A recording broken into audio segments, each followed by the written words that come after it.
Hello, everyone, and welcome back to another episode of the War Report with yours truly, Constantine Martelli, and of course, we have my good co-host GSP over here, coming off of Hello. a very successful show with Geo. So that was very fun. You all seem to enjoy that. Welcome to anyone who may have found us through that. You're going to get a taste of our more standard content today, so hopefully you stick around and enjoy it. But without further ado, we'll jump right into some of the news that we have about Syria. So, a surprising amount of developments out of Syria, particularly in regards to Turkey and the so called Syrian Democratic Forces. Now, just to start out with a few of the smaller things, a few of the smaller actions by the Syrian government, is that there were actually shelling and strikes launched into the area of what they call the International Anti ISIS Coalition to this day. And that's that pocket, if you look on the map, that pocket along the Iraqi and the Jordanian border that is in green. There were, of course, the normal skirmishes with ISIS in eastern Syria, the continued creep towards Idlib, in which case I'm feeling very vindicated in the last summer of Idlib prediction, and various strikes by Turkish forces and SDF forces on each other, with the odd strike against another group. For example, there was a Turkish drone that hit a pro Syrian government target. Now, that's not something I don't think is going to make the current tentative negotiations fall apart, but it is par for the course with Erdogan pushing his limits, see how much he can get away with. There were the drone operations in northeastern Syria as well.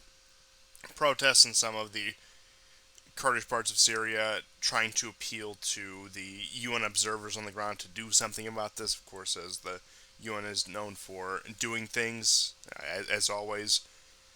And there have actually been some Turkish military casualties on the Turkish side of the border in their skirmishes with these Kurdish groups, and they are still sending convoys into Syria, but instead of the opposition groups that they supported up until very recently, they're sending them more into the areas that are held by the Kurdish forces. And just a few other items we do have out of Syria right here is, and you have the you had a prominent opposition leader assassinated in Daraa, and of course Daraa is known as the cradle of the revolution. That pocket on the south of Syria, right next to the occupied Golan Heights. So there was an assassin squad that killed him in the countryside, and that they managed to flee the scene. Now, who was behind the assassination? There's still no definitive proof. Of course, the opposition groups are accusing the government of it, and this was actually one of the figures that was arrested after there was a negotiation reconciliation with those forces. I'm sure you remember. I believe it was back towards the beginning of this year, and even at times last year, there were occasional protests and demonstrations in Daraa, and those eventually ended in a diplomatic settlement between the government and the opposition. And you also have, when it comes to the Turkish attacks, there were over 50 casualties, that is, either killed or wounded, by the rocket attacks on northern Syria. So things are heating up there. This is, as I've been saying, the most activity we've seen in Syria in several years at this point. And the Turkish military is also deploying heavy weapons in the greater Idlib area. Now, again, we discussed this the past couple of episodes about the reconciliation between Turkey and Syria. I don't think Erdogan is planning some great double cross. Honestly, if I had to say it, probably seems like a token gesture saying we're going to clean up these groups we've been supporting. It's going to be a joint operation. And that's also not unheard of, as up until about 2019, 2020, there were several joint patrols between Russian and Turkish forces in northern Syria.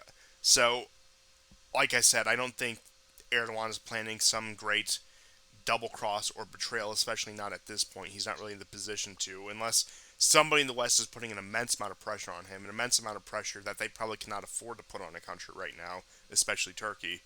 So those are the general developments in Syria right now. Things are slowly but surely continuing to heat up, and we're seeing, as I said in previous episodes, the final stages of the war really starting to pan out right here. And while I still do believe most of this will be solved at the negotiating table, what I do believe we're looking at right now is everyone trying to get their last bargaining chips before real diplomatic breakthroughs begin. Right, and that isn't to say that fighting isn't constant and ongoing. It is. There are casualties every day in Syria, though nothing like what is happening in Ukraine. They are nonetheless there. It's a war that's now 11 and a half years long. It's estimated close to 500,000 dead. It's a huge, huge number. As far as some of the attacks, there were two attacks by Israeli jets, one from Lebanon, one from the Mediterranean, firing missiles into the outskirts of Damascus. Unfortunately, as I recall, three Syrian servicemen were killed. In another attack by the Israelis, again, this is the third attack. It was a land base attack just outside the Golan Heights. Uh, the Israelis claimed it was an outpost. I mean, the Israelis always have the same excuses. You're letting in Hezbollah and all this. But the thing is they actually just killed civilians, including a woman. Um, so, and you're right, the fighting is it is heating up now.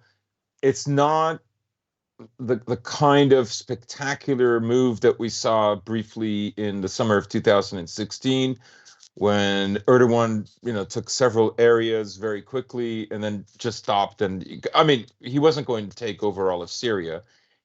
He wants to deal with the Kurds. Um, no, I don't. I mean, I know the Kurds are an ongoing problem for him and in his country and so on.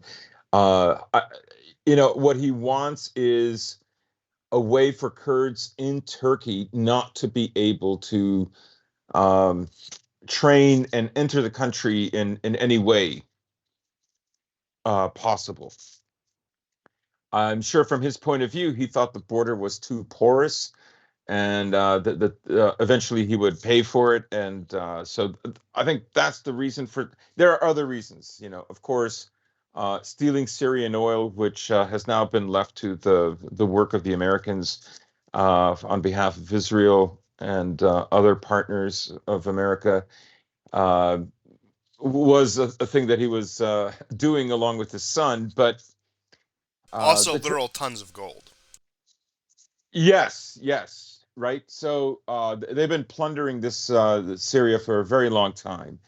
Um, that has stopped, and uh, there have been engagements between Turkish forces, Turkish proxy forces, and Syrian soldiers. There was an attack that killed something like 9 Syrian soldiers up in the north of the country, not far from Afrin. Um, yes, things have intensified, and before the Turks went in, they sent out a notice to tell everybody to stay inside their homes and do not go out. This was both on the Turkish side and the side that Turkey is occupying. Uh, I'm really the th- glad to hear that Turkey, despite everything, is still taking code very seriously. yeah, that's right. Erdogan is terrified of COVID. So yeah, he's on his sixth booster. So it's all that said, I don't think, because I mean I've seen the Syrians and Kurd the Kurds, Free Democratic blah blah blah. I mean these are all American proxy armies. Uh I've seen them take out like armored vehicles and stuff. Uh it's more intense fighting, but it's not the big push that you would think the second biggest army in NATO is willing to do or could do. right? It he's I think for one he would be very hamstrung. Both the U.S. and and Russia do not want him to do a completely unlimited action. He knows that there's only a certain amount of territory that he can really control, take before it's negotiated.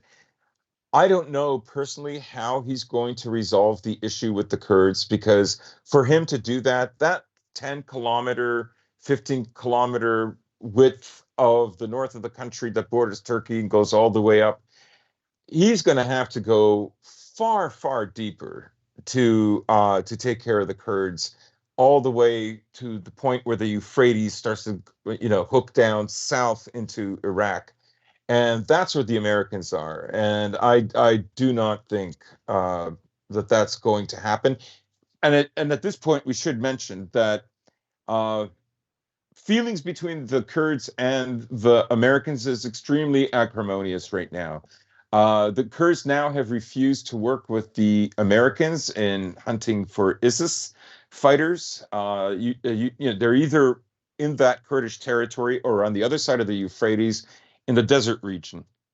You see, I think So, actually a lot of people are overlooking the real reason for that. So, as I'm sure you all recall, the Kurds have strong women warriors, and it takes a while for news to travel. But once they heard that Roe v. Wade got overturned, they said they were done. We're not cooperating with you anymore. oh yeah, that was that's it. that's the Yeah. real story they're not telling you about. I saw a pretty decent documentary, not a documentary, an interview with an expert several months ago, and they said, like people who've actually gone and fought for the Kurds, they don't have battalion after battalion of old women. Like a lot of this is just show. Like the Exactly like vast the majority, IDF. yeah, In like fact, probably worse. yeah. I mean, but that plays into Western sensibilities, kind of like in Ukraine, Kiev Babushka knocks down an Su-29, Su-31 with a jar of pickles. What I found hilarious was I saw that stupid tweet and story, um, like back in February or the first 2, 3 days of March, and then like June, the Forward, which is a Jewish magazine, uh, they have this crazy woman who writes about her father who was a boxer in St. Petersburg, and he's Jewish too, but his, the Ukrainian side of the family just thought he was scum because he's a Russian Jew, he's not a Ukrainian Jew, on and on and on. And she makes up the same story. My baba, my Ukrainian Jewish grandmother, um, no, disabled a Russian armored personnel carrier with a jar of pickles. Like, Well, are you? number one, her name is Rosa Parks, so that's the true inspirational story. Number two, get ready. In 50 years, you will find yourself in jail if you deny this. Rosa Parksburg. Um, like these are like such low effort, stupid stories, and you find like idiotic people on Twitter like flock to this kind of stuff. It's extraordinary, and they know it's a lie, right? They know it's a lie. But they say, well, we need good morale. I mean, it's not factual, but it's true. You really see this happening in the West, really accelerating the last 5, 6 years, where there's a kind of pseudo religion taking place, right? Um, Many of the effects and the arguments are all religious arguments, and in what Toynbee would call the total state or the universal state, which is a kind of secularized religion, a civic religion, but entrenched in let's say political ideas, right? When the politics takes over the religion, it surpasses it. This is what happens. But completely stupid, asinine stories like that. So yeah, I mean, Erdogan. we'll get into it later. He visited Ukraine, not in Kiev, but in Lvov, Lvov, if you're Polish. Leave Uh, Ukraine is more like it. but it was very interesting because I mean, I don't want to give too much away, but Erdogan felt compelled after the meeting to mention that he has no intention of taking Assad out, like as if he could, right? Like, I mean, that's a ridiculous idea. Not because the Americans wouldn't want it, but 2 weeks ago he just signed a major economic deal with the Russians, and it's far deeper than the Mir card, and last summer we talked about, uh, well, maybe it was in the fall, but we talked about how Erdogan has gone through this program where he's devaluing the lira in order to cope with what is actually a very bad economic situation for Turkey. So he's interested in having an economic deal with Russia. Trade with them has also increased dramatically in the first 6 months of 2022. So that makes sense. So of course, he's going to make that statement. He's not implying that he's making that statement for other people. He's making that statement for the Americans. He's making that statement for the Israelis because, of course, he's now renormalized his relationship with the Israelis after he valiantly, for 2 weeks, condemned the Israelis in support of the Palestinians. Like, Truly a this madman. this dude, man. So, um, this back and forth is it's his signature move. That's how he survives. He's done it his whole life. Um, so I don't know what kind of deal is going to be reached in Syria. I think we're still a ways away, but uh, both the Kurds and the jihadis are upset. Now, he still happens to get jihadis to fight most of the Kurds, right? Um, I don't know if these are the same groups like Al Sham that's inside Idlib. Um, and a lot of these members go in and from one group out to another. But we discussed on the show last time before Geo that there were massive protests after he made his announcements as to what going in an offensive in Syria would mean. And as you say, as you've been pointing out, that you think it's the last summer of Idlib, that does not mean he's going to support Idlib, and that is why there was all kinds of demonstrations. Some people were shot and killed. So it was a very serious thing. Now that's happened through between the Turks and the Idlibians, if you will, but this is at a renewed level. All the parties there want something, and none of them can get everything that they want. All of them are playing long games, including the U.S. So many of them right now are in a kind of a argument with themselves about consolidating what they have. Some of them are interested in bringing about a peace, particularly the Russians and the Syrians want that. And the Kurds, of course, and the Turks, not really. They can say that they do. And the party probably most disinterested in peace are the Americans. You Yes. only have to look at the map to see the area that they occupy.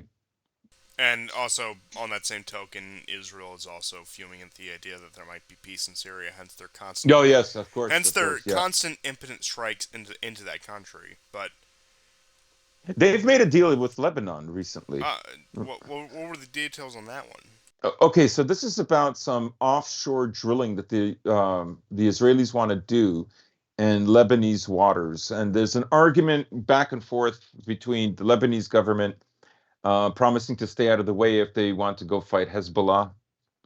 Hezbollah saying that basically, if you fight us, we'll fight back.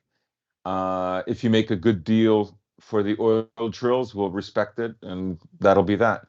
Um but that'll be an interesting thing to watch, right? The oil wars.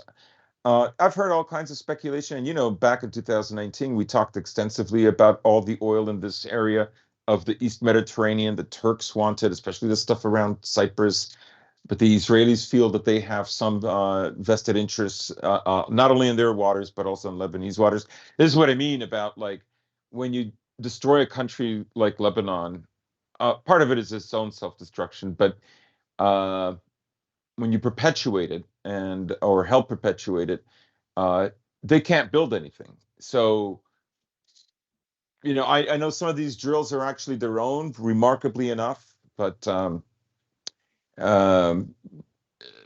in this situation, it's going to be Israel, that's going to have the upper hand in negotiating the deal because they know what a desperate financial situation Lebanon is in.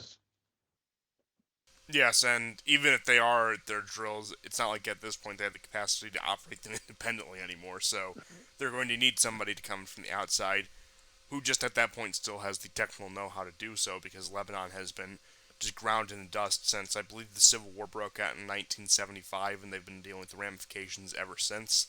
And the Civil War was about 75 to 91, so that was about 16 years. Now, we'll see if Syria breaks the 16-year mark, but fortunately, I think it's heading towards the direction where it will not. But much like the case in Lebanon, and Syria is bigger, it has a country like Russia in its corner. Even to an extent, the Iranians do offer Yeah. a bit of that cushion where, although they've fallen hard, they haven't fallen as hard as they could or as hard as the Lebanese did. So, Oh, I mean, the biggest population centers are actually like they're back to normal. That is what's generating tax money, some amount of trade, like some amount of normalcy for these people, right? Is those dual cities of Damascus and Aleppo. I don't know if they didn't take Aleppo, I don't know, and quell Daraa, because of course, you know, Damascus was as much surrounded by the rebels from Daraa as even worse than Donetsk was with the Ukrainians. Just to put it in actual geographic terms. yes.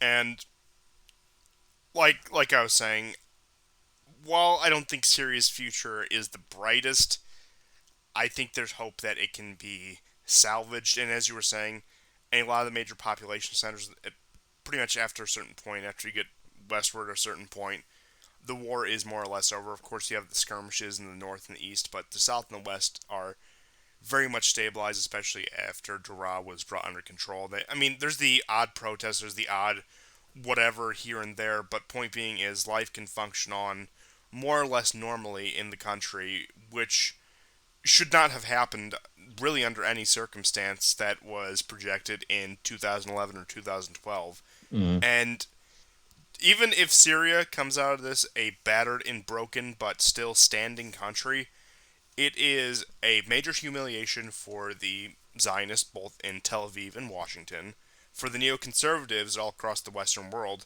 and just for every apparatus of the American empire you can assign, whether it be the intelligence agencies, the Pentagon, or whatever else. The fact that this country did not completely collapse and that it's still standing on a very shaky foundation, but still standing nonetheless, is a major embarrassment. Yeah, because basically Syria was supposed to become like a Libya or an Iraq, completely dysfunctional, not being able to lead itself at all. Uh, it's a kind of bomb to the Stone Age colonialism. Essentially, that's what it is. It's to make them so poor and destitute that you can get leverage on them that you otherwise couldn't, because now they don't have any infrastructure and they're so poor that they're fighting each other for limited resources and different interests. Yes, and as you can probably tell, it's one of the most counterintuitive forms of colonialism because you bomb the country back into the Stone Age where they're in a perpetual fight for the limited resources, and then whenever you build anything, they blow it up. It's. I mean, I know why they do it. I'm not pretending like they just bumbled their way into this, but it Yeah, is just yeah, funny yeah. in the abstract. Yeah, you can always assign. I reverse the statement. Never assign incompetence to what could otherwise be done with malice, be explained with malice. I mean, after a certain point, what's the difference? Yeah, yeah. Yeah, this is a distinction without a difference. But I suppose you want to move on to Ukraine because, well, actually, I do have a few more Middle Eastern topics to cover. So Hmm. the Oh, Saudis you mean are the now, JPCOA? um, yeah, I'll get into that. But just a couple things before Ukraine and before that. So the Saudis, of course, are continuing to buy Russian oil and sell it to foreign markets. So At a once, much higher oh price. yes, it's a, I don't know how you put, a usurious markup, which you want to be mad about, but you can't really because this is completely self-imposed. And they've doubled the purchase of Russian oil over the course of the past 6 months. And of course, Saudi Arabia is an alleged linchpin in the current global system when it comes to upholding what's left of the petrodollar. So there's very little they can actually do against Saudi Arabia unless they're going to seize control of the country by force, in which case that's opening up yet another front on a country that is now starting to improve with Russia and China, and also in a region where, let's just say, doomsday scenario happens. Just to explore hypotheticals, doomsday scenario happens. America has to take up the House of Saud and establish some puppet government there. You don't think it will be like shooting fish in a barrel for the Iranians and their various affiliated groups in the region, and especially on what is considered the Islamic Holy Land in the country that contains Mecca. Like it's like, I mean, that's the reason why they haven't done it. Don't get me wrong. Not to Yeah, mention there's yeah. other practical considerations, but if you're to believe the official narrative, the surge of jihadism in the 90s that eventually led up to September 11th was because the Americans based their troops in their Holy Land, not even occupied it. I mean, to them it's little difference, but point being is they were there by quote unquote invitation. So that sure as hell ain't happening. Now, of course, the CIA uh, is suspected to have all these contingency plans to put either a more amenable head of the House of Saud or somebody in the military in power, but I mean, the Saudi military is so defanged, they're not going to stage a coup because that's the reason why Saudi Arabia is still the way it is because it keeps its military as just a private security force. Because as they saw in Egypt, as they saw in pretty much all the other Arab countries around it that are not monarchies, the Arab monarchies of that time, and you can consider the House of Saud a relic from the late 19th, early 20th century of Arab nationalism, because whenever that would happen, I mean, I think it was like King Farouk of Egypt was like 300 pounds and constantly just going to like Paris and Rome to party. So after a certain point, I just a cabal of Egyptian generals eventually overthrew him. That's what led to Nasser coming to power. But pretty much that's the situation that the House of Saud has had to stave off for for decades at this point. Now, to his slight credit, Mohammed bin Salman seems to at least be trying to make the country into a functional state beyond just being a oil well, I suppose. But point being is, there's always that risk in Saudi Arabia. And Saudi Arabia, once again, if you want to talk about shaky foundations, that is a country built on a shaky foundation. But they found, it looks like they're finding ways to strengthen that foundation. In which case, I think becoming not only an oil producer but an oil middleman is buying them Yeah. a lot of, let's just say, protection, because of course, at this point, there'd have to be major concessions before Russia would lift, before the sanctions would be lifted, and Russia would continue a normal business relationship with Europe. But Uh, oh yeah. but with that, again, if the Saudis buy it, they can take advantage of the situation. The West can get whatever oil they can, and they can still thumb their nose at the Russians as if they have some moral superiority at this point. So Saudi Arabia has actually worked itself into a very, very comfortable and secure position, all things considered. Right. You know, in Germany there was a protect like a police protected gathering of basically it's a bestiality march. My suggestion is that Mohammed bin Salman, what he does is he calls it like the monkeypox tax on the West. I will continue to increase the prices until you mend your ways, infidel. I'll continue to raise your prices until you invite me to one of these parties if you know anything about the Saudi ruling class. Yeah, I mean, but yeah, more or less, I think it's time to put the monkeypox sanctions on the West. It's gotten out of hand. yeah, they're really suffering for it. Um, so yeah, and we did mention, right? We did mention the UK is now suffering with massive inflation, and Oh, I got plenty on Europe and inflation just a couple minutes down the road. yeah, yeah. I mean, they've decided to lower the cost of tariffs to Syria. Imagine like bending the knee to Syria because you're so desperate. I mean, that shocked me. They don't call him the Lion of Damascus for nothing. Yeah, You know, who would have thought that Bashar I know. al-Assad, like, just one of these guys, and he wasn't even supposed to be the successor in this political dynasty. One of his brothers was until he died.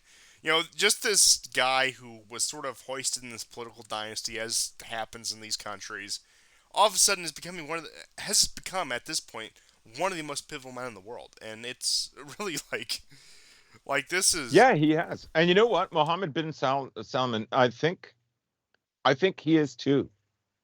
Like we discussed, we had a show on the Saudi Arabian economy and how much of it is like government workers and how much of it depends on oil. Right now, he's making up for like a lot of losses. He's putting in a few good years of extra government revenue, right? And to keep the people happy. Uh, he's going to if he keeps this up, he's going to be well liked. No, yes, and despite all of his faults, and I'm sure you recall the early episodes of the War Report, I would just condemn him to hell and back. I thought he was the worst man in the world. In which case, I still don't like him necessarily, Yeah. but at this rate, he's going to become one of the. If things keep up the way they are, and he can actually build this nice cushion, have money to appease the people, while also investing in building a more dynamic economy to make it a more functional country, he's going to be remembered as one of these giants. And I can't think of really a better comparison. I know it's not a good comparison, but all my mind keeps jumping to is like somebody like a Nasser, somebody that's completely overhauled the way things were done in that country and in the Hmm. region. Yeah, I mean, he's young. He's going to be around for a long time unless there's another palace coup. But ultimately, he's a very savvy guy. Like what he did um, when he orchestrated his own coup was he took over. He knew he had to, and he's proven to be quite effective. He's making the right kind of choices that are grounded in realism. And I mean, who knows if he's not overly ambitious, if he's clever, let's say, and the country becomes more prosperous, or at least there's a greater sense of security, that might lead the way to some kind of a truce with Yemen, right? Like if he would have to change the economy, of course, right? Like it would have to be a much more diverse economy. Yes, Still, and although it's far more of a problem somewhere like the United Arab Emirates or Qatar, there also is that problem of the massive surf class that they do import that would need to be reckoned with from places like India and Bangladesh to more or less yeah. do all the heavy lifting now. Like I said, in Saudi Arabia isn't nearly as much a problem as it is in the UAE or even Qatar, but it still is a problem in the entire Gulf. And even if something is to happen to bin Salman, which whether that be an assassination, whether that be he gets removed in some sort of internal political feud. At this point, and if he has a few more years especially, he has planted the seeds of the idea that Saudi Arabia is more and can be more than an Anglo-American oil colony. And Right, I don't know if right. there's anyone with his political skill that can continue that vision, but point being is these ideas have now been planted in the Saudi public consciousness to the point where even if he fails, somebody will get up and try to further his ideas. Yeah, think how strong he was when Blinken visited, when Biden visited. He was, he didn't move. He didn't blink. He didn't condemn Russia. He's still buying all that oil, and he's still selling it for a higher price to the Europeans so they can signal their values. He likes the direction things are going right now, very much. And like I said, I don't know how much happens behind closed doors, but I don't think he's quite in a position of strength enough, but if things continue down this current trajectory, there probably is going to come to a point where he can call up, whoever's in the White House at that point, and pretty much threaten to put the axe to the petrodollar and get whatever the hell he wants. Right. I mean, I think he's already some of his trade in oil with China is already in the yuan. It's not. Yes, It's not in it's the not U.S. exclusively dollar. the petrodollar, which, yeah, like I said, it's waning, but it ain't gone yet because when it's gone, you will know when it's gone. Yeah, Saddam Hussein and Gaddafi, those guys were pioneers. Yeah, if only they came 20 years later, they might still be around. Yeah, I know. If only Gaddafi just donated a little bit more to the Clinton Foundation, he might still be with us today. That's right. But I just have a couple of other Middle Eastern items. So there was a statement put out by the German Foreign Ministry in conjunction with Belgium, Denmark, France, Germany, Ireland, Italy, the Netherlands, Spain, and Sweden regarding the Israeli raids on the Palestinian civil society organizations in this ongoing feud within Gaza in particular. So just their boilerplate statement right here is: we are deeply concerned by the raids which took place the morning of 18th of August. Part of a worrying reduction of space for civil society and the OPT, these actions are not acceptable. The further reduction of civil space in the OPT remains a source of concern. We stand firm with the NGOs, the right to uphold freedom of expression and freedom of association in the OPT. A free and strong civil society is indispensable for those democratic values and for a two-state solution. Oh, that's very heartwarming. As we Yeah. stated on the 12th of July, no substantial information was received from Israel that would justify reviewing our policy towards the six Palestinian NGOs on the basis of the Israeli decision to designate these NGOs as quote unquote terrorist organizations. Such convincing evidence may be made available to the contrary, we would act accordingly. So there seems to be a minor shift out of some of the major countries in Europe, excuse me, regarding the status of Israel. So you see this right now. At this point, even with a Democrat and they're allegedly anti-Israel, they're letting Israel run roughshod. They're letting them do whatever they want. And it looks like these European countries, maybe on the behest of Washington, maybe trying to go through a proxy to get this statement out here, are trying to rein them in. Now, I don't think it's out of any kindness to their hearts or concern for the Palestinian people or any of that, but I do think they're concerned that Israel is pushing the envelope too far for what they're trying to accomplish both in the Middle East and elsewhere, and that they fear that Israel is going to get them dragged into yet another front that they simply cannot afford at this moment. So I wouldn't be surprised if the statement came out of Washington, was given to Germany to put out there so they could take the flak for it, and that's honestly what probably happened if I had to take an educated guess. Hmm. Yeah, no, I agree.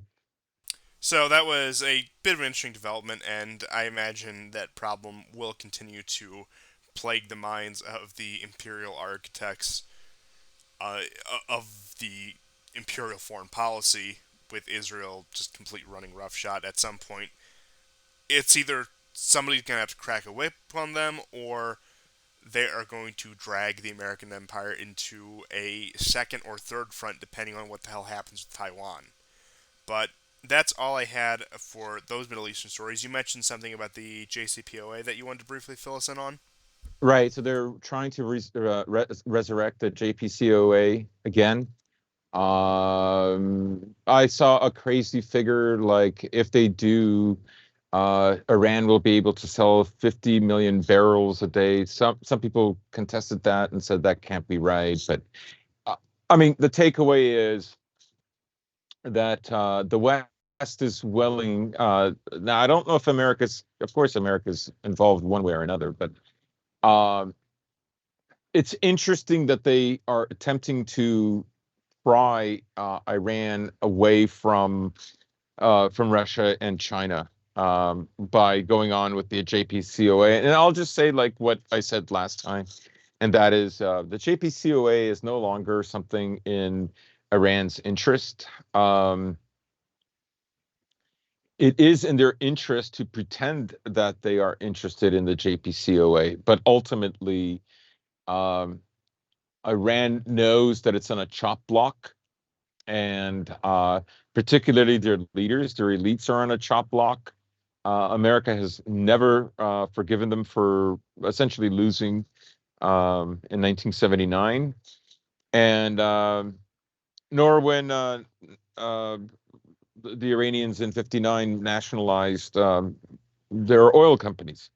So I would say that it's in Iran's interest to pretend that they're interested in it, but ultimately, because they're on a chopping block, they would have to develop at least the plausibility that they have nuclear weapons. Because once that happens, it's going to be much more difficult for other countries to run roughshod over them. Uh, you know, the only reason Iran would want to diversify its trading partners is, well, I mean, in a sense, the question answers itself is because they want to diversify their customers and being able to sell more oil legally without having to worry about the Americans seizing it would be great. Uh, but a lot of that is already happening, and I think they would want to be able to trade with Europe.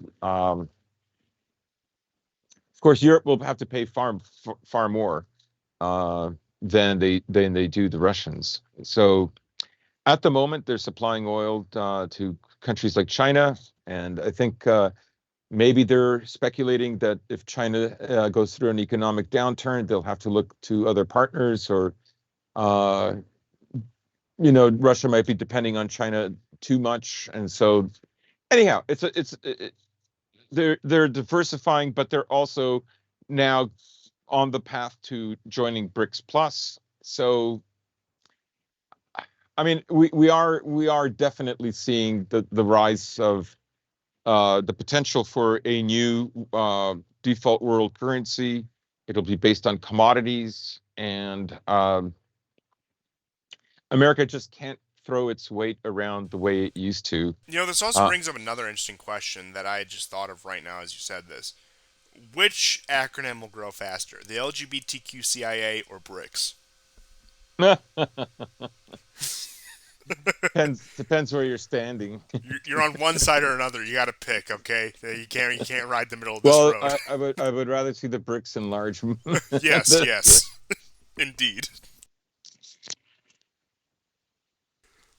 Uh, but as regarding seriously what you were saying, the Iranians find themselves in an impeccable position to negotiate with a current ongoing Western energy crisis. That, although I don't think the JCPOA is going to be resurrected in any meaningful sense, perhaps a new agreement could be struck. But the West is, and this may be true come the winter months, dying for energy, and the Iranians are well aware of that. And much like the Saudis, they can leverage this very well.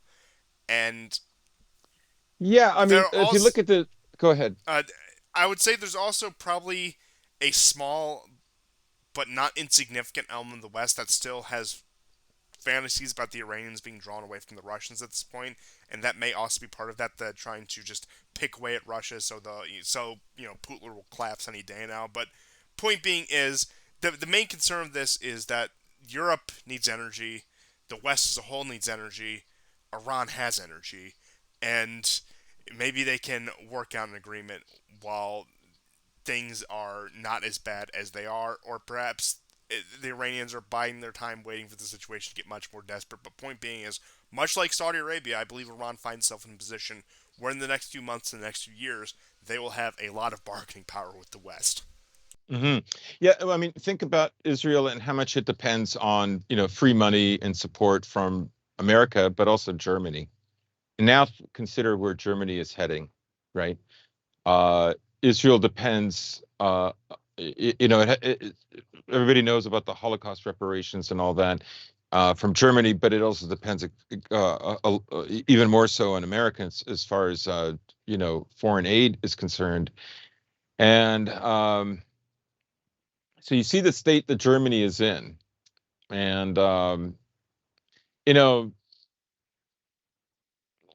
like you can chastise Germany only so much before it can't deliver the goods for you anymore, right?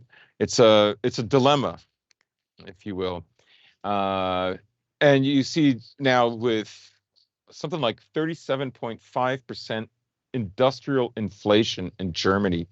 We're talking about inflation not seen since like nearly 50 years. Uh, Germany is in a lot of trouble, and so will Europe be. Germany will just be the one that will be hit hardest first. Uh, so you know how much Israel depends on them, and so they also depend on America. And America's dollar is not being traded as much as it was for oil. Now, that alone isn't going to do. It's not going to bring down America, but America's power and influence is not what it was. And America is not going to get into another war in the Middle East on behalf of Israel when it has to deal with, the bigger overarching plans for Russia and China. Yes, at that point, Israel has become more or less an afterthought. If it really gets that bad, if there's really whoever on Israel's doorstep, I mean, well, number one, Israel has the Samson options for itself, in which case Germany will be really screwed then. But number two, there's also Washington's nuclear umbrella that will step in. And I think at this point, there still is a residual fear of a lot of these countries that they can't act too significantly against Israel without America garnering American action, which I think is still probably true to an extent, but it's certainly a secondary, if not tertiary, priority of America at this point when it comes to appeasing Israel's wants and needs. Yeah. I mean, they can't hurt Germany, right? I mean, it's in that case, it becomes like the parasite's dilemma, right? They can't get rid of the body. Like they still need the money coming out of Germany. They're not going to, like they would probably try to nuke Iran, maybe some other countries, but I don't think they will. I think if they know that I'm sorry, there's an idiot with a car and he just goes up and down the street. He got some rad muffler You're and he has being to. gang stalked, okay? You need to go into hiding immediately. Oh God, gang, stop! I remember that. Okay, so yeah. Anyways, it's I agree with you. Israel is going to become more desperate as time goes on because it needs the West and it needs the U.S. to survive to be a fully viable state. And a lot of the Arab world is in a kind of a waiting game. Maybe that's why at this point Saudi Arabia is telling the Palestinians like just accept this, just accept that.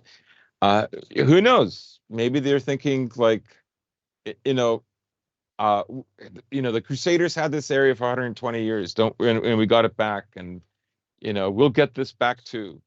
Don't you worry. Don't make it any harder than it is. I don't know. I'm speculating here, right?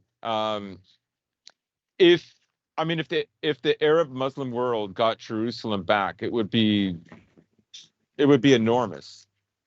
And Uh, I know we discussed this on our episode where we went really deep into the origins of Israel and Palestine and the like theological Zionist ideas of a lot of American Protestants, but just to reiterate a point from that, even at this point, even with how secularized, or maybe that's saying the wrong word, with how much America has converted to another religion, whether they want to call that libtardism, wokeness, whatever you want to call it, I still think it would deal a massive blow to the American psyche, just because of that American Protestant culture so ingrained that the Yeah, yeah. Jews have lost Jerusalem, and I think it would honestly break a lot of like the Hagee types, like the John Hagee types, and lead That to. would be awesome. I mean, yeah, in a way it would. I will concede that if he would stop preaching the kind of crap that he does, but I do think it would lead to something of, if not outright apostasy, apostasy at least from that particular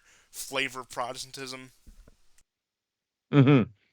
I mean, evangelicals are leaving their support for Israel. That's been a trend that's been easy to map out for the last 8, 9, 10 years, particularly the last 5 or 6. And I honestly think that, like, one of the reasons the LGBTQ CIA front has been you know become the main focus of American foreign strategy and values rationale for everything that they do and every way that they involve themselves with in geopolitical struggles, is some of that has to do with the fact that they've in a top-down way have changed the culture of America. And so with that, that's why I think you see, you know Ben Shapiro types, all flummoxed over the woke stuff.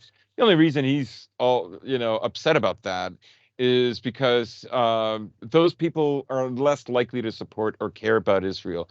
They're not even close to where American evangelicals were. You know, like, they shut down gay pride in Tel Aviv. Support is going to crumble in the U.S. That's where we're at right now. Oh yeah, yeah. And speaking of shutting down gay pride, we'll get into some of the stuff about Serbia Yeah. later here. But I suppose, without further ado, I'll turn it over to you to do some brief Ukraine updates. I know you said that it's a bit of a lighter fare than the usual, but there still are some developments. So take it away. Yeah. So I'll say just at the start that there have been small incremental gains by the Russians, particularly in the Donetsk Republic area. They've Zaitseva, they finally have cracked.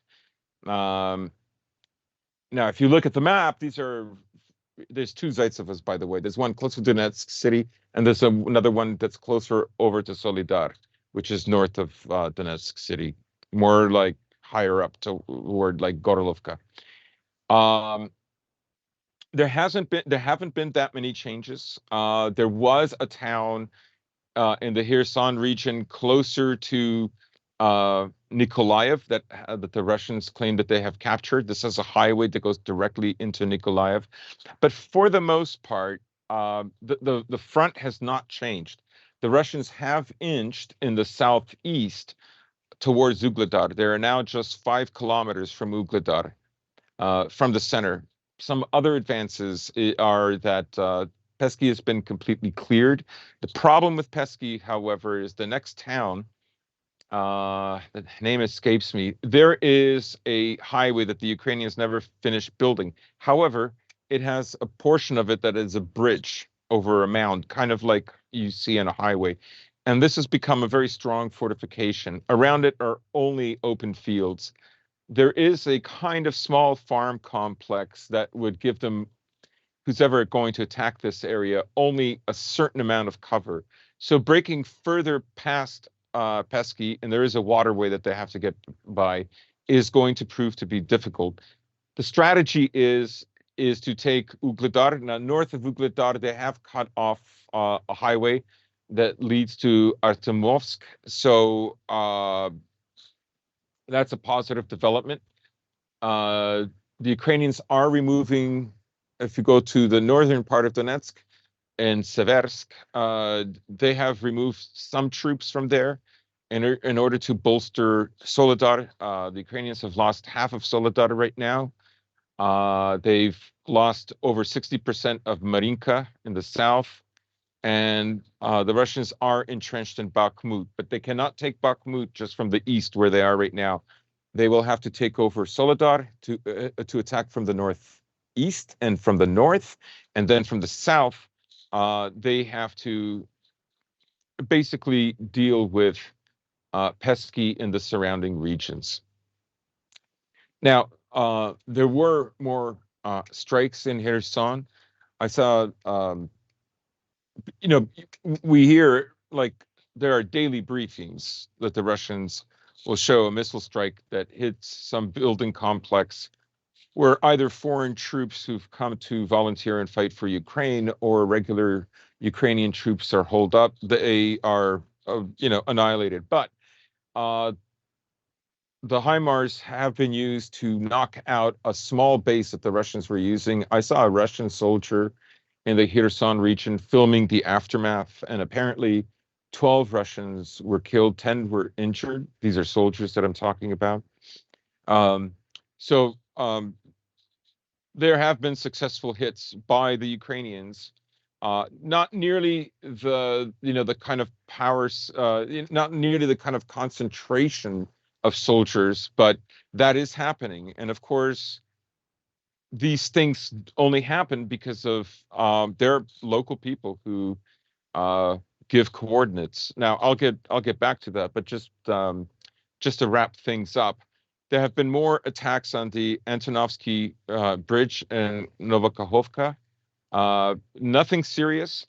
This day, every single missile that the Ukrainians have sent, either in Crimea or in Kherson, have been intercepted. I have not seen any kind of fires that have broken out. There's no landing. I mean, there's nothing burning on the land, as it were. I've seen the videos where they are knocking these missiles out. So they have been successful. They've moved in their S-400s into these regions. The Russians have bolstered the Kherson region, and now you're seeing trickles of newspaper articles from the Washington Post, from the British Times, saying that there is probably not, and the Guardian, that there is not going to be, probably will not be a Kherson offensive. There are several other big news items, though. We know that the Ukrainians have been shelling the Zaporozhye nuclear power plant. Some of the interesting things I found out is the walls for the reactors are 1.2 meters thick. However, maybe that was good enough. I don't know, in the 70s and 80s, but most nuclear power plants now are 2 meters thick. So this is just shy of a meter less thick. And the possibility of things going very badly are there.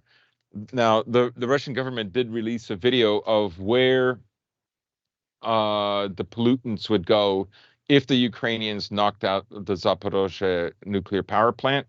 And basically, Ukraine, particularly West Ukraine, Poland, parts of Belarus, Romania, Slovakia, they would be very, very negatively affected if you buy the Russian gift that they created. Now, this was done on the day that Erdogan landed in Lviv for his meeting with Guterres and I think he's a general counsel for the EU, and of course Zelensky himself. There are talks that in the first 2 weeks that they are going to send a delegation to inspect the area. They've made a whole, hula baloo about the Russians have forces there. Of course, they have forces there because they have to worry about sabotage. Sabotage is the real thing. If you're willing to shell it, right? You're willing to do sabotage. Shelling with artillery is not that accurate. So if you get the reactor or you get the cooling base, which some of it is open, you're talking about a Chernobyl catastrophe. It So gives a whole new meaning to scorched earth. At the possibility that they might do something like that is a last ditch effort. yes, I believe they are that desperate. I believe they are willing to do that. Now, obviously, Zelensky is doing this because he wants this to become a completely demilitarized zone, right? Uh, just as long as we're talking about Ukraine, Erdogan after his meeting mentioned, sorry, Zelensky after the meeting with Erdogan mentioned there will be no peace deal with Russia until they remove all their troops, including from Crimea, which he knows is impossible. And that in effect, he's saying we're going to continue this war. So he said it, I think, basically not necessarily to preempt Erdogan, but I think there are probably people in his cabinet, probably Ukrainians that are having some kind of war fatigue, who would hope that the meeting in Lvov would be maybe the beginning of a peace agreement. That it might be a few weeks, a few months, but that could be something negotiated. And I think that's the reason he said it. Um, we'll never know if Erdogan was gonna say it, and Zelensky preempted him, but Zelensky made sure that as soon as Erdogan had left, as soon as the meeting was over, to say that. So now, just to finish up with Ukraine, there have been several casualties in Gorlovka. Some kids have been killed, but I think the strangest and most two stories that are absolutely strange and horrific coming from Ukraine this week just blew my mind. One of them, again, was in Kherson, and it involved a small neighborhood. This is a town outside of Novokakhovka or Kherson, the city. And what you had was this woman and these two men who gave coordinates to a HIMARS unit to, like, literally just attack a residential neighborhood. They admitted this. Now, initially, the woman had no remorse at all. In fact, she had kind of resentment when she looked at the camera that basically she had been caught. The two men were told to go down into the basement where the family hid to look at the area where the bodies were removed, but the news reporter on his phone showed them, and I've seen the video where they removed the bodies. I mean, you have stuff like there's only a leg left. Um, totally horrific, and the relatives of the people who are there saying, like, we've been neighbors with you since 2005. Why would you do this? Like, why? Like, you weren't even here when they had gone away and taken their parents out of the neighborhood when that happened. In fact, the strike was so severe, it actually destroyed their home too, right? But they weren't there. They didn't have to deal with the consequences. They didn't die. The video ends with them basically on their knees crying. The two men were absolutely remorseful. And this is where, one of the reasons women should not be in the military is they would increase the level of war crimes far higher than men. So I'm going to be honest with you. Um, if you ever listen to women about what they would do if to avenge, they go really crazy. So that's one story. The other is in the Izum front. There was a town, starts with an M, that the Russians had lost, and now they've taken it back several months or weeks later. They got it recently, but it had been several months since they controlled it. And outside of the town, they found several bodies. All of them have winter clothes on, and these are women and children who were shot. This was not an area that they controlled at the time. Um, I will also mention that I think the culprit is probably something like the Kraken unit. Now, the leader for the Kraken unit, he was jailed by Poroshenko in 2015 for actually, raping children in Oh, sounds like a Donbass. real cut up guy. Yeah, and Zelensky freed him. So he's commanding the Kraken unit. And the Kraken unit, according to Russian sources, has killed upwards to 100 Ukrainian soldiers who refused to fight or left their posts. No doubt these were conscripts, probably with very little experience. And like so many stories that you hear emanating out of Ukraine, not very well equipped at all. Um, I think, we are looking gradually at the end stage. The the the Rada in Ukraine, that's their parliament. The politicians have voted for a 70% increase to their pay. I don't know what their pay was before, but most of them drive nice cars, and a 70% increase to me means that the tap is going to be turned off, and it's now time to get as much money as you can. Now, a day or two before this news, the Ukrainian government announced that commanders, officers, will become notaries of property for soldiers who get killed on the front line. That means they can seize their property, right? This is, I don't think anybody in the West is reporting this. I'll wait. I'll wait. On the next show, I promise to see if this is actually the case. The screenshots that I saw, they seem legitimate. Uh, the raise for the Rada is legitimate, but we shall see.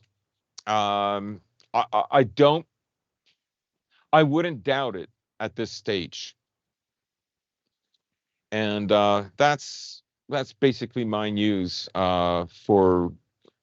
Oh yeah, so there was all these promises that they're gonna blow up the Kerch Bridge. Like it's the most, like, I don't know if people know, but it's the most massive bridge in all of Europe, right? Like you're not gonna blow it up. Like your HIMARS can't even knock out like the Novakhovka Bridge. Like, yeah, it Oh, has this potholes. has been a Ukrainian pipe dream since 2014, and like, like they fantasized about blowing this thing up before it even existed. And you can go Yeah, back yeah, and you yeah. can find records of this. Yes, yes. Definite. I think in 2016, 17, it was fully completed. There were all those images of Putler driving across, and he's driving one of the rigs. I love it when he does like, he's in this like little one man submarine, and swimming with the dolphins, and he's flying a helicopter. He knows apparently how to fly one. And he's driving a truck across the bridge. I made this. I thought it's It has hilarious. it's like the picture of Trump in the semi, except like you take it seriously because Putin's far Yeah. more competent. But it's the same energy in those kind of pictures that I very much enjoy. Yeah, it's yeah. it's I, I very much like those, but I will say if Kerch were to ever go down, if the Kerch Bridge were to ever go down, at that point it is undeniable that it was a Western country that took it out. In which case we are looking at probably, for lack of a better term, DEFCON 2. Yeah. And remember, uh just about every HIMARS unit has an American. So there's a very good chance when the Russians take out a HIMARS, there's a dead American inside. And the reason is because the Ukrainians are having trouble. They've had to rapidly learn these systems. These systems often take months and months of training. Um, like for instance, a tank crew needs a minimum of 6 months of training to be competent, right? These systems they're completely unaware of, right? So when they do a hit into a residential area, just know that the Americans gave the okay to do that.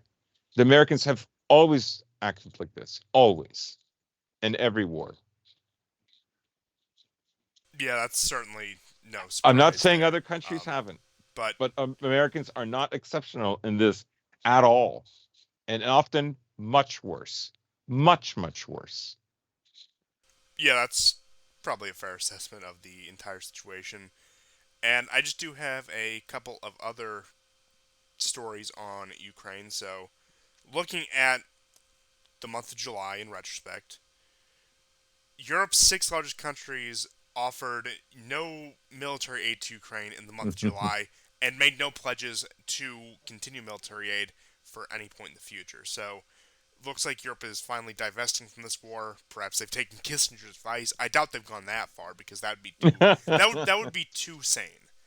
But the Yeah. but the other story we have out of Ukraine is a bit funnier, so to speak, because we have a Romanian analyst was puzzled to see Ukraine keeping a battalion of special forces in both North Bukovina and Zakarpattia or Transcarpathia. Now, those respectively were former Romanian and Hungarian territories. So, even after all of this, after this past 6 months of war, the Ukrainians are still so damn paranoid that the Hungarians and the Romanians are going to get iridescent ideas. Now, maybe if you take some Hungarian comments super seriously, you could extract that. But Romania has made no insinuation at all that they want to reclaim former Romanian territories from Ukraine, but the Ukrainians are still so paranoid. Not only are they keeping troops on their western border, they are keeping special forces on their western border. In which case, you have it where I don't want to die fighting the orcs in the east, but man, those Hungarians they give me the jitters. We got to protect ourselves from them.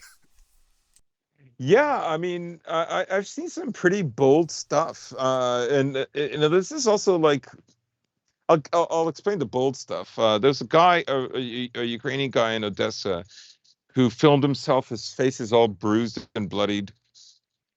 I mean, he's cleaned himself up, but it was bloodied at one point or another. And he said something. He says like "Slava Ukraine," and uh, some Russian dudes beat him up. Now, that's something like 3, 4, 5 months ago. That could never have happened. Uh, does that have anything to do with it? Is it a kind of paranoia that that maybe the East is eventually going to be lost, so other countries are going to get ideas? I mean, this is like I say, Russia does not want an escalation, but rapid success makes the likelihood of escalation with third parties more likely, and American intervention more likely. America does not want to lose Ukraine. You can see that there's a tug of war. There are articles that come out that are now more critical of Zelensky, and you see the retraction from um, Amnesty International saying, we're sorry for, we'll look into it. We'll look into the way we found this information. I mean, they know how they found it. Um, they know what's going on. So um, there's a tug of war about whether to stay in Ukraine or not. And I don't think a lot of people seem to think that, it's going to be over soon. I'm not so sure about that. Um, like I say, a very rapid success will like they need to get people not to think about Ukraine so that a rapid success by the Russians is unnoticed. Therefore, America is less humiliated. But It is the interesting you next, bring up American humiliation because Orban did make some interesting comments yes, regarding yes, the go. war in Ukraine. He did an interview with a German magazine saying the EU will be weaker than it was at the beginning of the war. Once the war ends in Ukraine, the damage to Europe is immense. While other countries in the region stand to gain, the Western world has failed to win the war militarily. He continues on saying a large part of the world has demonstrably not stood behind them. The Chinese, the Indians, the Brazilians, the South Africa, the Arab world, Africa. It is easily possible that this war will put an end to Western superiority, and that the Chinese, who have used to be at the mercy of the Arabs when it came to their energy concerns, have actually benefited greatly between this war causing increased ties between China and Russia. And he said, of course, American corporations benefit, citing the profits doubling at places like Exxon, Chevron, and ConocoPhillips. So Orban once again is continuing his rhetoric of saying that this war has been something the West has staked everything on, and is at this point more likely than not going to lose everything they've staked on it, and that the Western world, especially the United States and the American Empire, will have lost so much credibility after this war, where it will definitively not be a Western hegemonic world, an American hegemonic world at the end of this. And Orban is already, I mean, he's made comments to this effect before, but his entire rhetoric has shifted to be much more anti-American than it was, especially when it was under Hmm. Trump. Now, he was always willing to call it the deep state, so to speak, but at this point, it seems as if he's gone completely anti-U.S. and said that there's nothing more Washington can do for this at this point.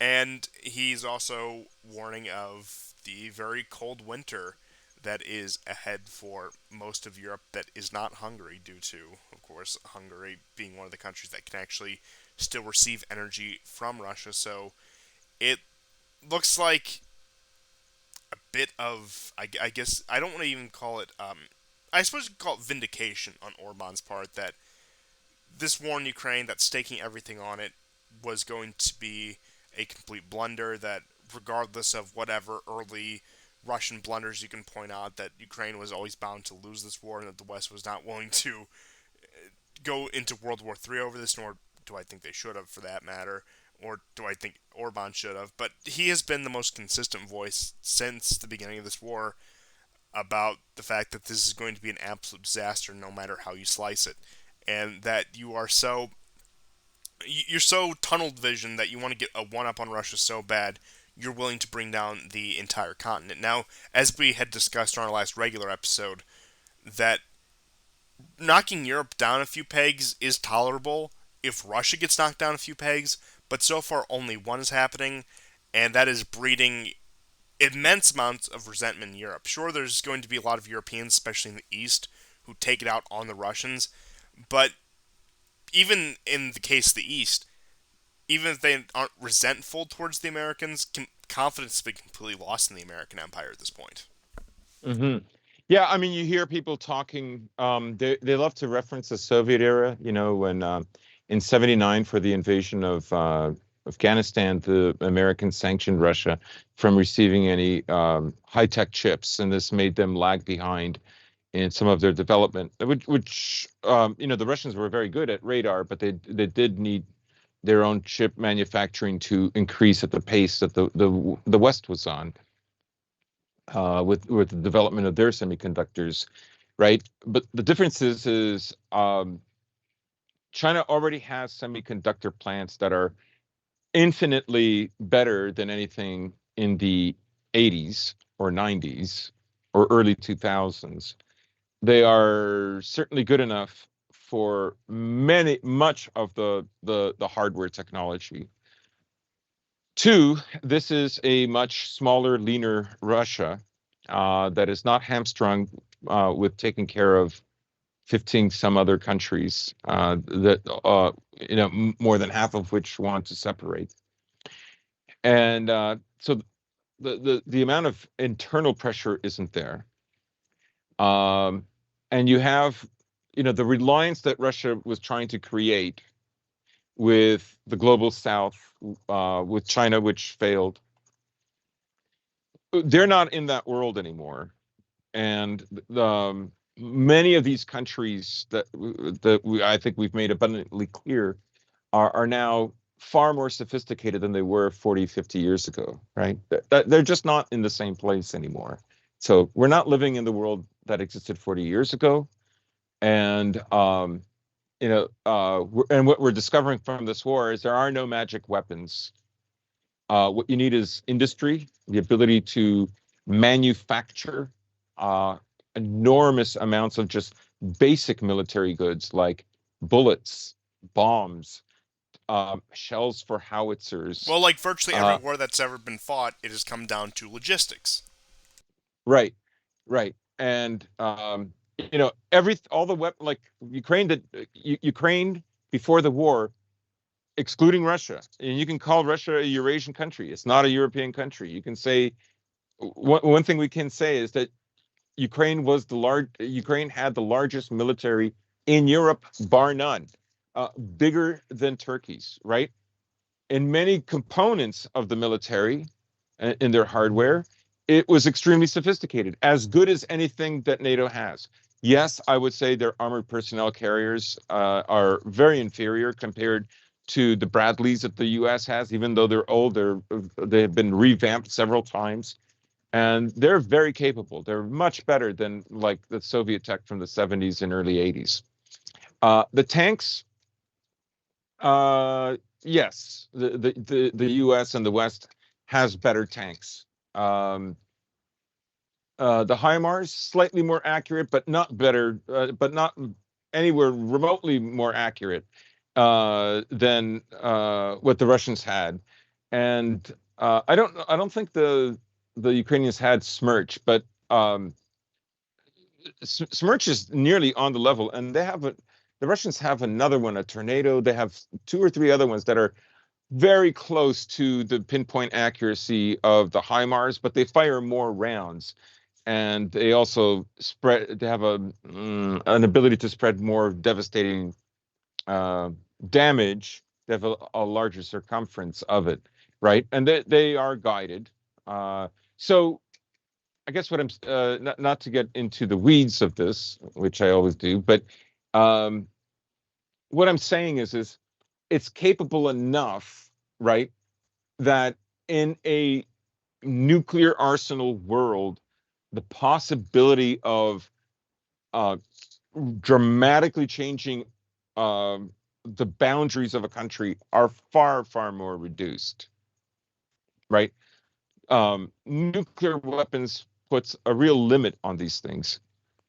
And all the wars that we've seen for the last 35 years, they're wars against the most sophisticated military fighting some of the most unsophisticated military.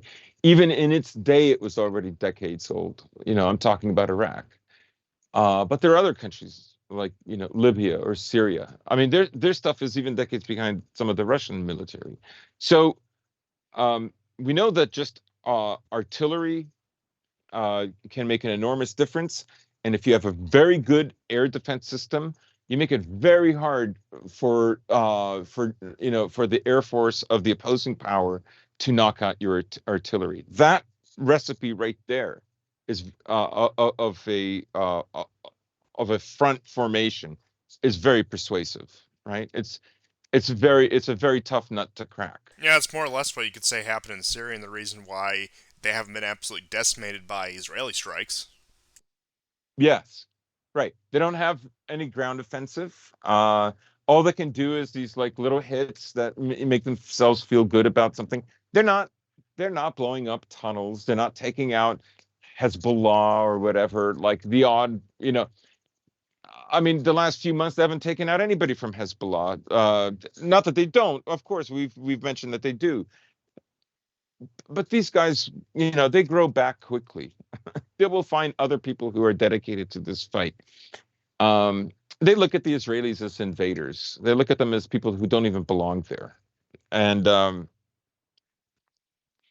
Israel is not fighting a real war. They're exercising, punishment once in a while. Yes, as I believe I said at the beginning of the show, lashing out impotently is what you can really Yeah. describe Israeli strikes as at this point. So, just one last piece of news on Russia before I move into Europe in general. So, J.P. Morgan and Bank of America are among banks that are moving back into Russian bond trading. So, it looks like the sanctions are holding strong. The West has never been more united on said issue.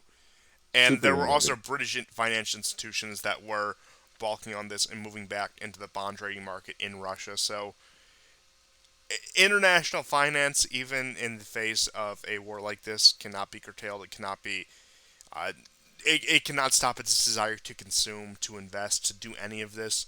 So, while I don't think this is some great breakthrough that will end sanctions, it is no surprise that something like this was bound to happen. And I'm also not surprised that out of everyone, the financial institutions that had the least amount of wherewithal to hold up on this. But especially as winter rolls around, when we get into more, let's just say, tangible industries, we'll see what their wherewithal is on sanctions. And Hmm. with that being said, we do have some economic news out of Europe. So just various European Union countries and the UK. As of July 2022, I'm just going to read a brief list of inflation rates. So Lithuania is at 21.6, the Czechs are at 17.5, Bulgaria 17.3, Poland 15.6, Romania 15 even, Hungary 13.7, and think about it, Hungary's actually been reasonable about this. Yeah. Slovakia 13.6, Greece 11.6. Greece is actually lower on the list than one would anticipate. Spain 10.8, Netherlands 10.3, UK 10.1, Belgium 9.6, Austria 9.2, Ireland 9.1. That's according to Trading Economics. Now, those aren't all of them, but that's just a snapshot of what inflation is doing to Europe right now. Another And the snap. Baltic states are over 20. Oh yeah, yeah. It's absurd.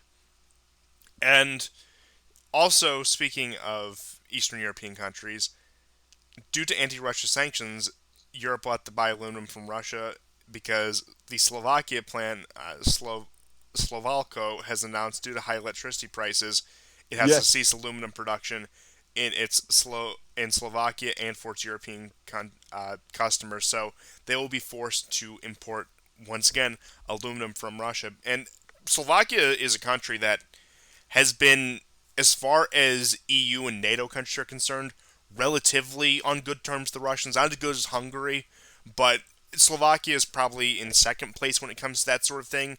And even they are suffering under the effects of this energy crunch.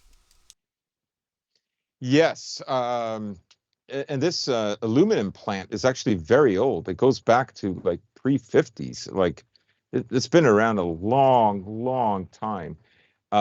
There's going to be major economic hardship. And can't remember who said it. The pain dial has hardly moved. The pain dial is going to really start to ratchet up in the coming months. Just you wait till October, for instance. You'll see a palpable difference. And you'll either see them buckle or you're going to see a lot of suffering. And you're going to see a lot of panic and you're going to see a lot of desperation. Um, And while I I have no think that, meteorology experience, this just seems like the kind of year, all things considered, where winter would come early, just to pile on top of everything. right. Um, my own theory is one of the reasons that the Russians are not going to commit yet. I think inevitably they'll have to.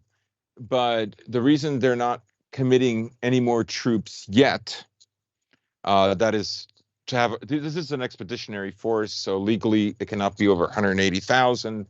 Uh, and, they've always been outnumbered since the beginning of this war.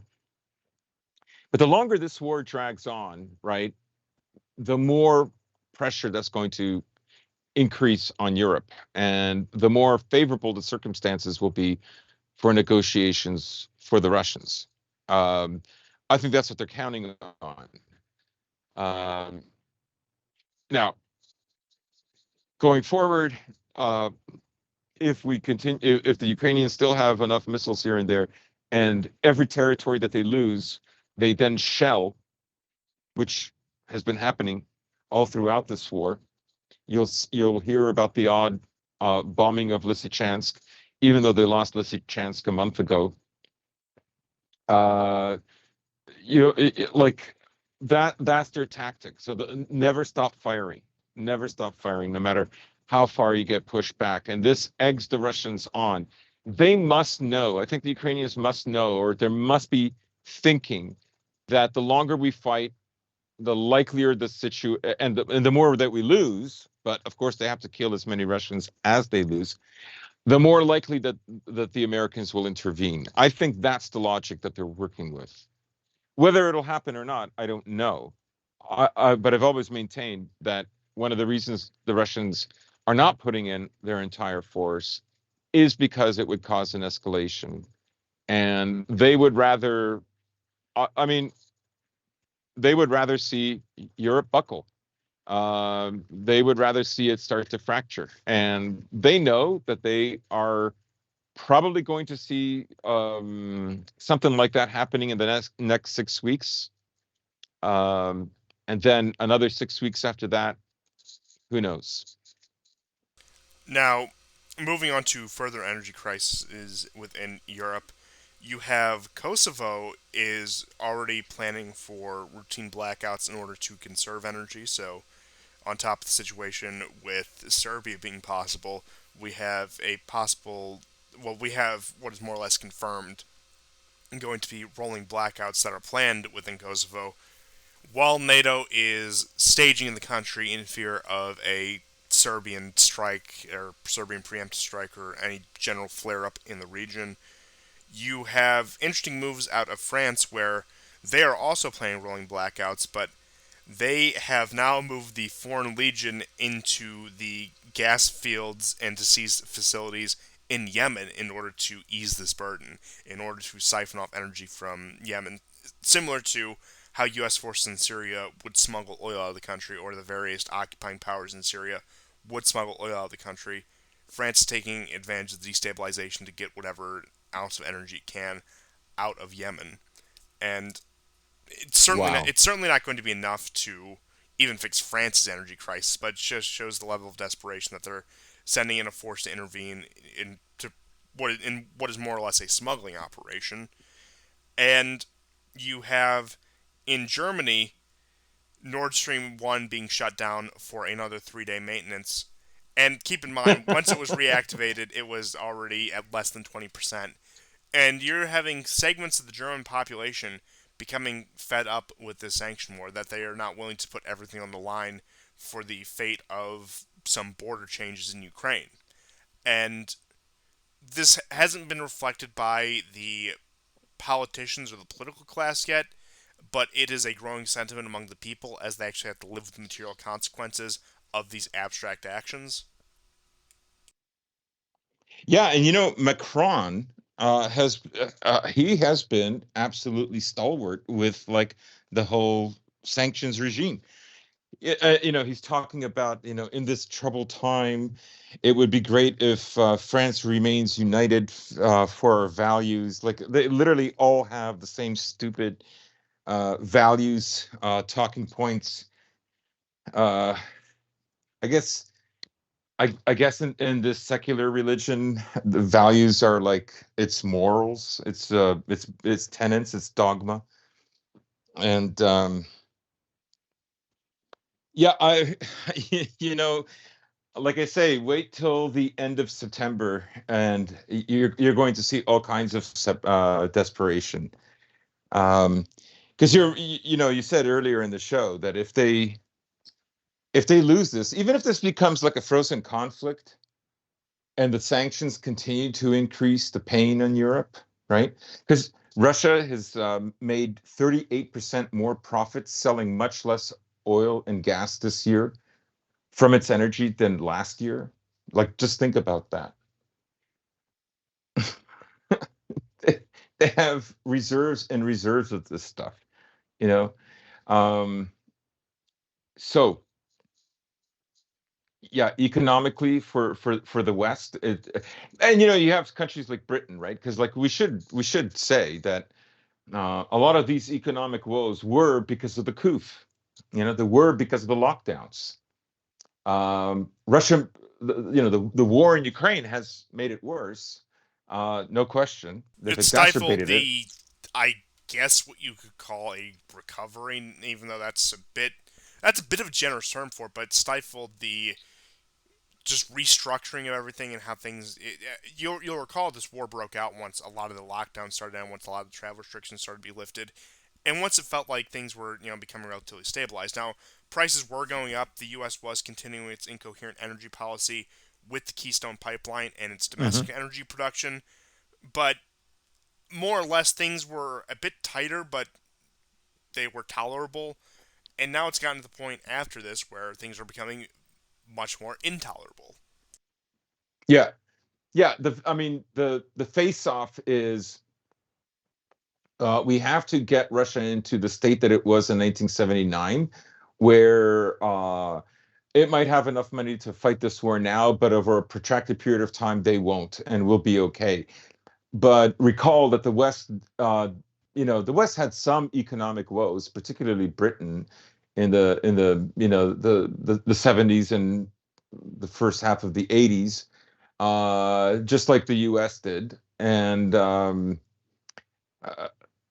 but we're at much worse levels, right?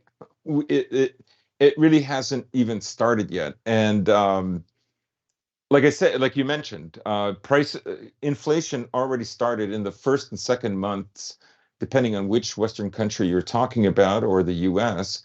In 2021, um, and this war has only made it worse. Um, they might have dealt with this thing better if they didn't have to pay so much money for fuel. I mean, these people are, they're burning coal. They're buying, they're still buying Russian coal, right? And they've caved in on on grain and fertilizer. Russian grain and fertilizer is being sold. Blinken was in South Africa, and he's gone to some other African countries, and they were told like, oh, you better not buy oil. Uh, Grain and fertilizer, yeah, okay, because they knew what kind of a catastrophe would happen if the global south, if Africa in particular started starving, right? You think Europe has a migrant crisis now? Just you wait. Um, and of course, there's a G20 meeting that's going to be happening in Indonesia. And, Lavrov has already been going around on a tour and, his typical charm tour. And he was in Africa just prior to Blinken. And Africa's not going to go along with the US. You know, say what you will about China. Oh, China's getting all these countries in debt. It's like, yeah, I mean, you guys already did the same thing for decades with the IMF, but you have no infrastructure to show. There's no infrastructure. There's nothing. Yeah, I mean, the Chinese might be harsher in an abstract sense, but they are delivering results, and again, I think they'll take it. Like, Yeah, say what you will about the potential risks of a growing Chinese influence around the world, whatever, but point being is, if you're talking specifically from an African perspective, like, at that point, if you're an African country, I think they've more or less all accepted that, we're going to be dominated by outsiders, so let's go with the outsiders who actually deliver results. right. Like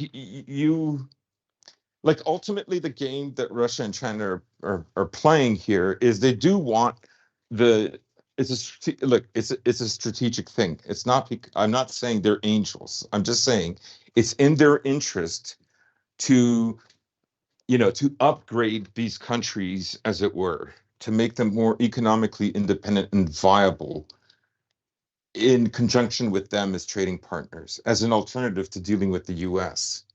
That makes sense. Now, the 20th century, I mean, you look at China and even take the war out. I mean, this is an agrarian society. It was as third world as any place in the world that you would have wanted it to compare to. There were many more countries like that, um, 75 years ago, let's say, or 80 years ago. And it just makes strategic sense to develop these countries. And for Europe, it makes a lot of sense because you don't want Europe, you know, they're in a demographic crisis. Like it's not just their population is going down. Their population is going down while people that have nothing in common are going up. And it makes sense to develop this part of the world for everybody, right? But for Russia and China, yes, it's strategic, right? Yeah, They yes, can make, and they're actually their leadership is intelligent enough to make investments that will not only stabilize that region but pay off at home too. right, right. because if they get the infrastructure, well, then that means they're going to need energy. It's not just, building the infrastructure, which is very important and can be very profitable and mutually helpful. I mean, hell, Europeans used to understand this when they ran their massive colonial empires, that you actually had to make solid investments in these countries to turn a profit on these colonies. Now, eventually it became too much to bear because a lot of these colonies, and, especially the technology at the time, you could only develop them so far. But point being is, while you can say whatever you want about colonialism, there are a great deal of mutual benefits to be had, especially in the 21st century. Right. And so it only makes sense. We already know the blueprint for being able to dominate these countries, and that is to bomb them into the Stone Age, cause civil wars, color revolutions, or intervene yourself, right? Destroy the region, make it unstable, and then you can get gas and all kinds of other commodities really cheap, or you can control their markets, or you have them bound in IMF loans. I mean, look at Iraq. I mean, what's the improvement in Iraq? You next year next March, America will be in Iraq for 20 years, right? Like, look at Iraq. What? So yeah, Yeah, to it make a makes sense comparison to the old empires, say what you will about the British Empire, but at least when they took control of Iraq, they got the oil out of it. yeah, And no, they got the oil out of it and actually had it for their empire and didn't send it to Tel Aviv. Because we did get the oil out of it, it all just went to Tel Aviv. yeah, yeah. It's absurd. Like I get it. I don't even like the idea of being too deeply intervened in these countries. But like you, at this point, it's just sour grapes criticizing Russia or China for actually making sensible, Yeah, strategic, and economic moves in these countries. I mean, they're yeah. they're just pissed off because just referencing what you said, they realized that building infrastructure and giving out and pretty much loan sharking is a lot more effective than bombs and pride parades. Right, because the kind of capitalism that's being practiced in the West, right? Like it's constant growth, never-ending growth. Uh, GDP, like the GDP keeps going up, but people's actual purchasing power keeps going down, and yet they need more people. So like, well, they want an influx of people all the time because, of course, they can't tell their women to like maybe don't focus so much on TikTok and OnlyFans. Uh, and have families. So that kind of talk has been erased. Feminism is a kind of thing that everybody self-censors themselves around. Just think how much churches have caved into this. So um, they need the third world. They need to keep it miserable and undeveloped, so that they have a constant flow of new bodies coming in to sustain their financialized economies, right? Um, and you can see that, like, for some element, some Western elite elements don't like this, right? Because then that forces them into a situation that's more like Japan's, where they have, it's rapidly declining.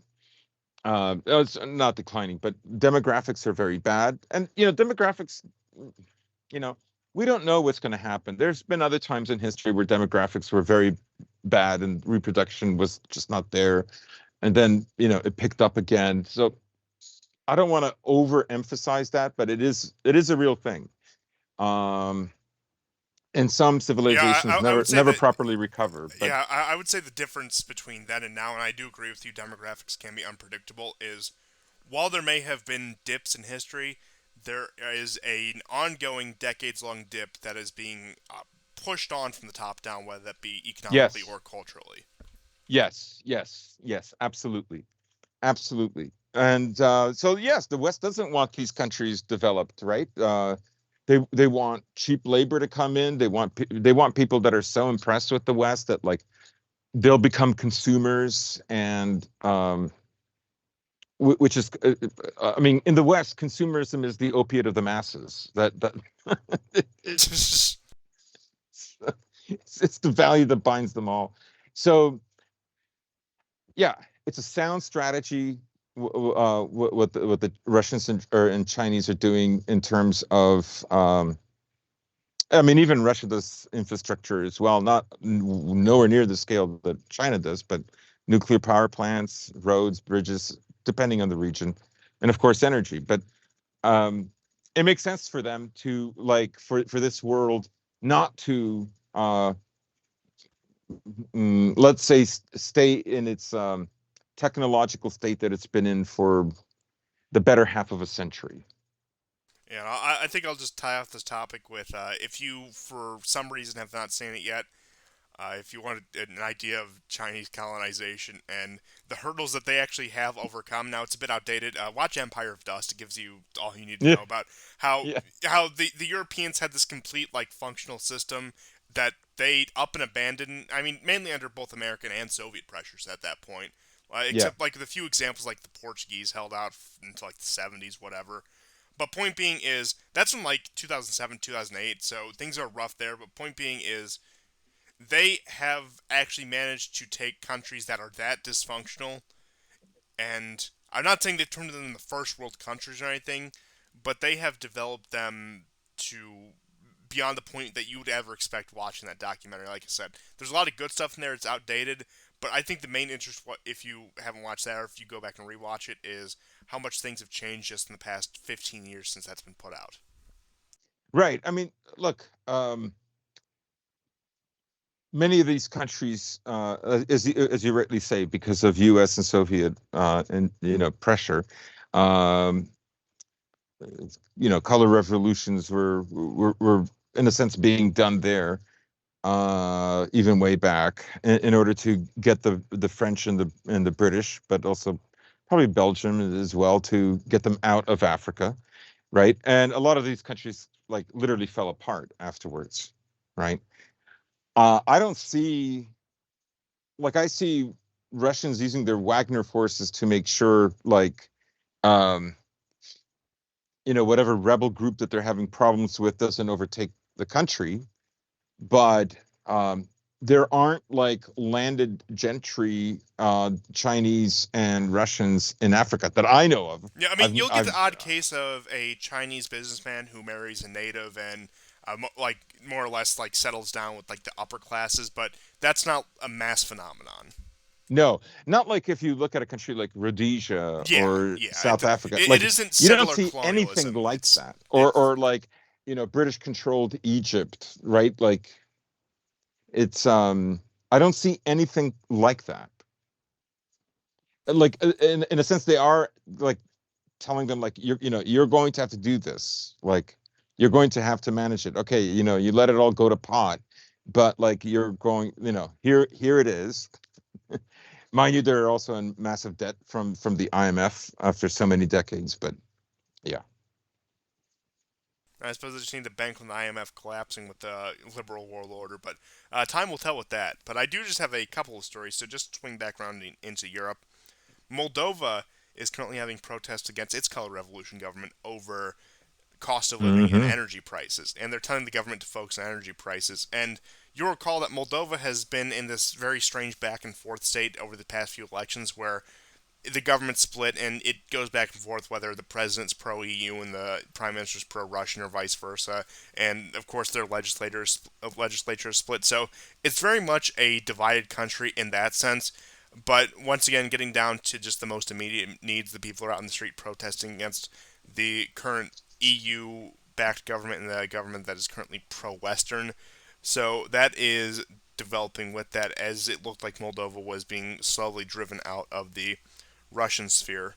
The second to last thing I have for you tonight is just a couple of items about Serbia. As we mentioned, NATO Mm. is expanding into Kosovo in fear of a conflict, but also Euro Pride was shut down. Well, not shut down, but extremely curtailed, we could put it that way, by about a demonstration of 50,000 people. And just looking at footage from the demonstration, it looked like uh, just people from every segment of society. Uh, I mean, it was primarily like families and the church were the main ones against it, and of course the church was very instrumental in organizing all of this.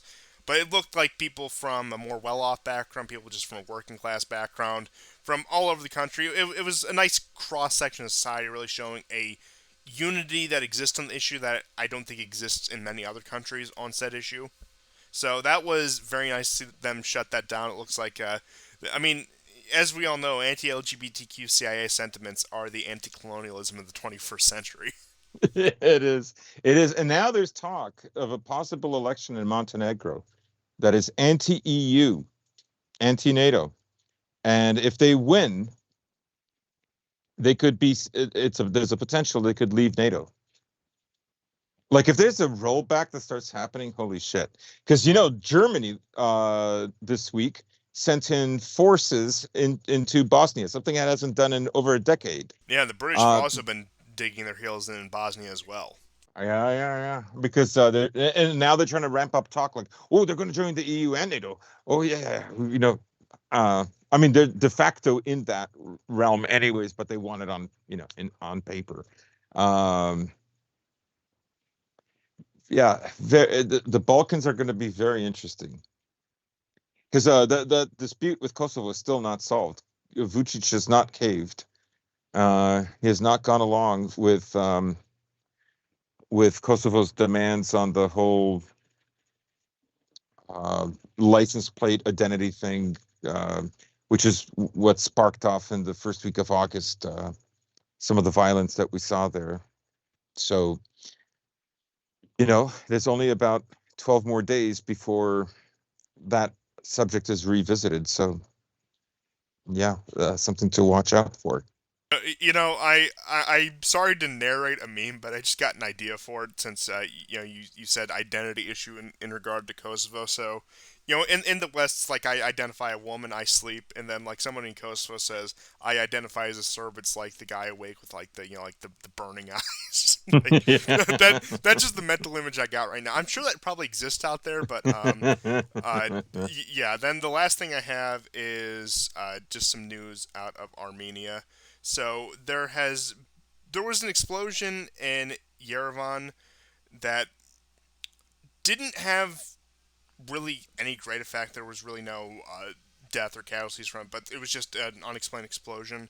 Oh, people did die. Oh well, yeah, it looks like I'm working with a little bit of outdated information, but to my understanding, it like out of everything, it actually wasn't that high of a casualty number. Do you have any more information on that? Because from what I saw, and I saw this like 5 days ago or so, that there Mhm. were no reported casualties at the time. Okay, so I saw one report saying over 37 dead. I saw another report saying about 9. The one that said 9 is more recent, but I saw videos of people had taken with their phones, and I mean, I cannot believe there were no casualties there. It would be a miracle because this happened on I believe, a Saturday or Sunday morning, and not too early. You could tell the sun was quite high, so I would presume life was busy, and this is a market. It's central. No, I think, and then you have the crazy news that happened today. Apparently, a guy went into the mayor's office of a different town in Armenia with a grenade, and there was a standoff. There were negotiations, and then he killed himself by igniting the grenade. Yeah, and then what else we have is in regard to the attacks in Nagorno-Karabakh, there were 3 Armenians that were killed in that, and Yeah. thus far there has been no response from either the Armenian or Russian government.